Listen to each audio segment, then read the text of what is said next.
I never thought the moment my family would break me would smell like burnt coffee and feel like cold glass under my fingertips. My name is Elias. I'm 32. I build things for a living, steel skeletons wrapped in glass and concrete, the kind of structures that make cities feel permanent. But permanence is a lie. One click can erase 6 months of nights spent hunched over glowing screens, layering dimensions until my eyes burned, chasing deadlines that paid my rent and kept the lights on in a city that never stops eating money. It started with a knock on my apartment door in Capitol Hill. Rain tapping the window like impatient fingers. My sister Mara, 27, perpetually restarting her life, always one crisis from being someone else's responsibility, stood there with that sheepish half-smile she perfected in high school. "Hey, can I borrow your laptop? Just an hour." My tablet died mid-application. "It's for a real job this time. Promise." I was buried in a commercial retrofit set. Client screaming about curtain wall revisions. Permit drawings due in 48 hours. My brain was already a frayed wire. I should have said no. I said yes. Sit at the table.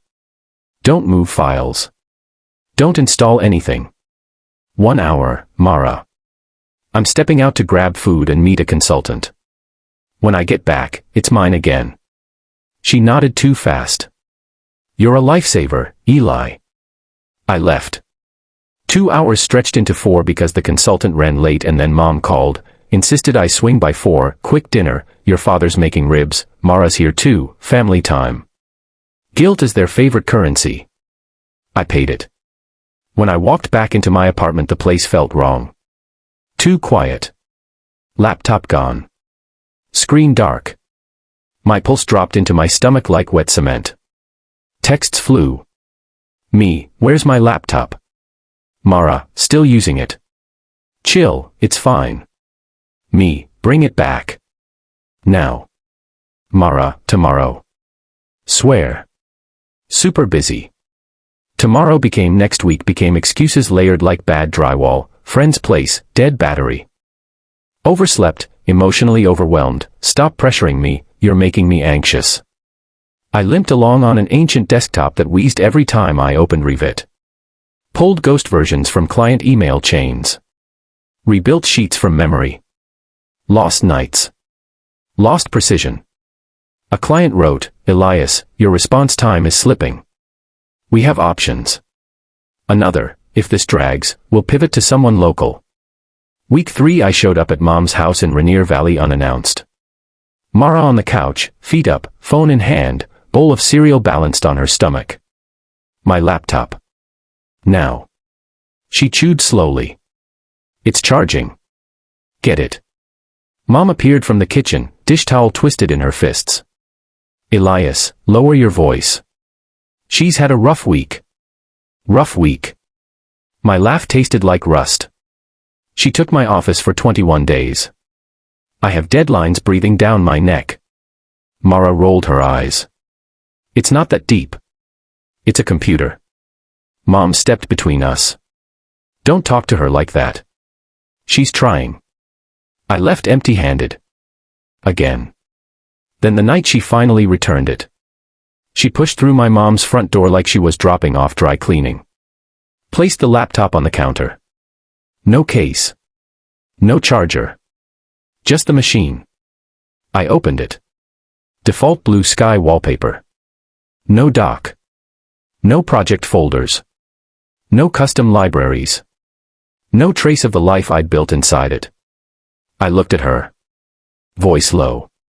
"What did you do?" She shrugged one shoulder. "I, factory reset it. It was acting glitchy. I thought it would fix it. Oops. Oops." Blood roared behind my eyes.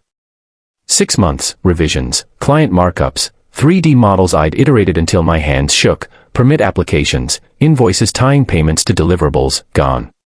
Mom, wiping her hands on her apron, "It was an accident, Elias. Don't make a scene. It's just files. You can redo them. Just files." I felt the smile come, not warm, not kind. The smile you make when the last rope snaps. I closed the lid gently. Walked out. Sat in my car in the driveway while rain sheeted the windshield. A notification pinged, client asking for updated sections by morning. I didn't cry. I went cold. The kind of cold that lets you think clearly for the first time in years. Because this wasn't new. Mara had been borrowing pieces of my life since we were kids. My skateboard, returned with broken trucks, Mom said, boys will be boys, even though she was the one who rode it into traffic.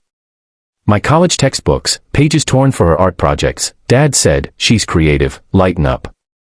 My emergency fund in my early 20s, rated for her last chance apartment deposit, repaid in promises that never materialized.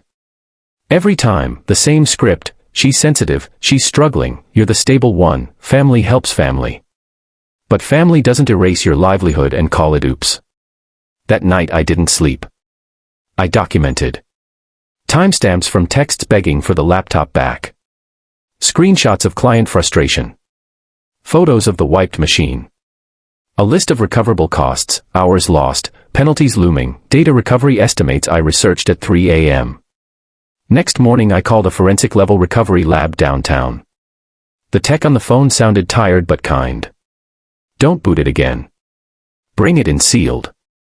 I drove there during lunch, laptop wrapped in a towel like evidence. The clean room smelled like ozone and plastic. The technician opened it, shook his head. Secure reset. Overwritten sectors. We'll try.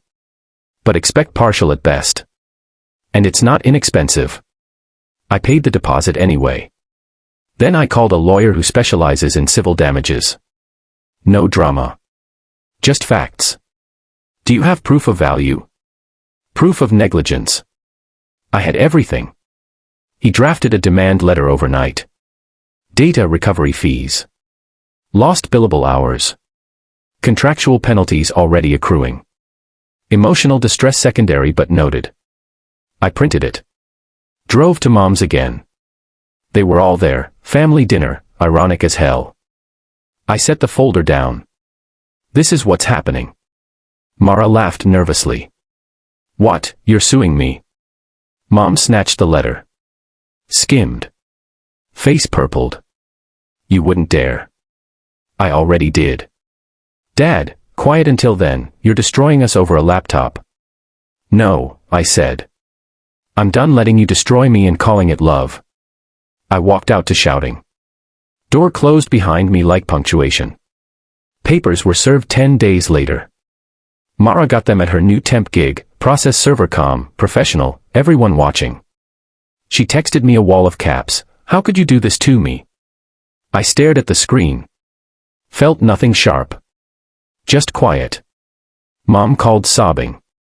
She's humiliated. Panic attacks. How could you? I said, she humiliated me every day. She ignored my pleas. She panicked my bank account. Actions have weight. Dad threatened, you're ripping this family apart. I answered, you ripped it apart the first time you taught her nothing costs anything if you're blood. The recovery came back incomplete. Fragments. Corrupted meshes. Outdated sheets. Enough to salvage maybe 40% if I worked like a machine for months. I did. Rebuilt. Reached out to clients with brutal transparency. Ate one penalty. Kept 2 others by grinding weekends. Lost sleep. Gained gray hairs. The case is ongoing. Mediation next month. They still think I'll fold. Call me heartless. Call me greedy. But every night now I lock my door. Back up 3 ways. And when my phone lights up with family, I let it ring. Because the most expensive thing I ever lost wasn't files. It was the illusion that blood means safety. If someone you loved kept taking pieces of your life, your time, your money, your peace, and everyone else told you to smile and forgive, would you keep handing it over? Or would you finally draw the line? Tell me in the comments. Would you forgive? Or would you protect what you've built? Thanks for watching. Do subscribe for more.